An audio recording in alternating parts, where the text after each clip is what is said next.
All right, Grant, look happy. Give a thumbs up. We're going to the Cardinal game.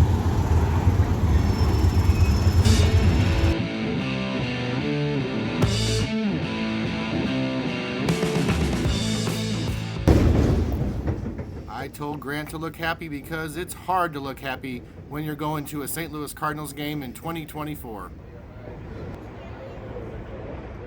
I've been attending St. Louis Cardinals games since I was a baby, and this is the first time that I ever got there before the gates opened. We had to get there early because Grant and his baseball team got to walk the field before the game, and they had to get there early. We actually got to catch a little bit of batting practice by the Reds.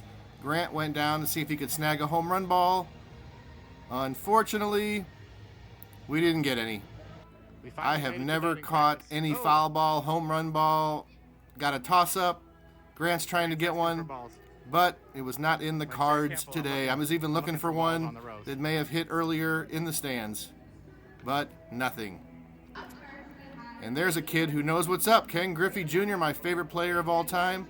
The Cardinals were playing the Cincinnati Reds. It was a really nice night. And if you look, there's some balls. I just couldn't quite grab them. And here comes all the baseball players who got to walk the warning track before the game. I was not invited since I am not a player nor a coach.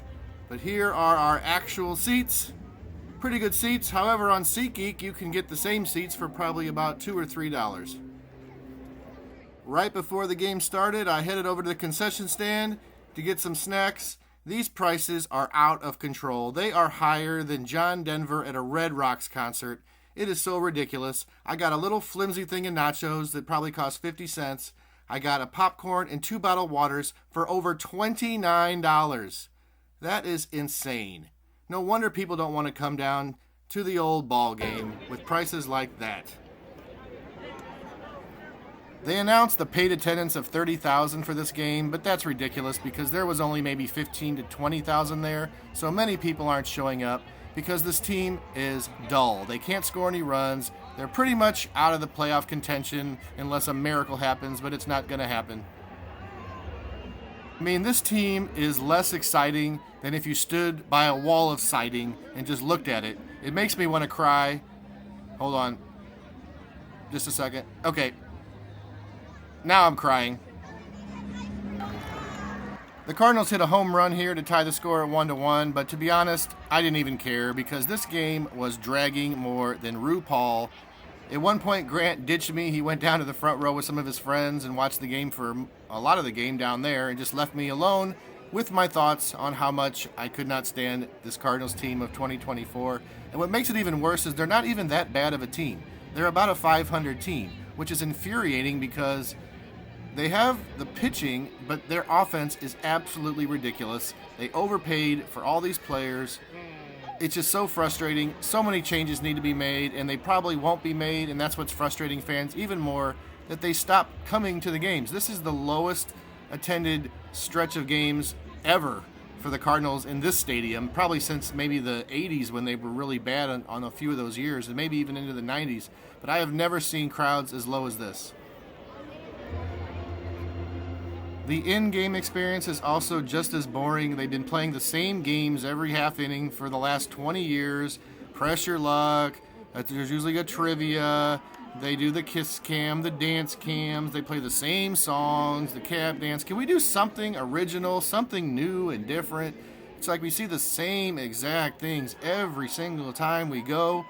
It's just, God, they have no originality. Give me a month and I can completely retool this. When the team is good and winning, nobody really cares as much about the in-game experience, and they'll pay more for parking and pay more for food because they're having a good time and they know their team has a shot at going to the playoffs and World Series. But when your team is just beyond mediocre, they win a game and lose a game and win 2 games and lose 2 games over and over and over all year. And here's where the Cardinals actually took the lead in the 8th inning, so that was exciting. But going back to the mediocre point, it's just hard to watch because I'd almost rather them just be terrible and just retool the entire team, because when they stay in this mediocre state, nothing really ever changes. We did get to see Ryan Helsley come in, which is a cool entrance, but this man usually gives everyone 2 or 3 different heart attacks throughout the time he pitches. He actually shut the door pretty good on this game. He went 1, 2, 3, only threw about 10 pitches total. So that was good. That's not a normal outing for him. He'll usually load the bases or something. But the Cardinals did actually end up winning this one 2-1. It turned out to be an okay game. It was just so dull and boring. And I'll be honest, this was one of the first times I just wanted it to end. I didn't even care if we won. And that's sad because I'm a huge Cardinals fan. I'm very invested, and I'm just done. Just like most of the crowd, most of the people in St. Louis, I've just had it. I want the general manager to go. I want a lot of the overpriced players to go. I am just ready for a brand new start. But we did win this game. We'll probably lose the next one. We didn't because we won today. But with that being said, may the adventure continue.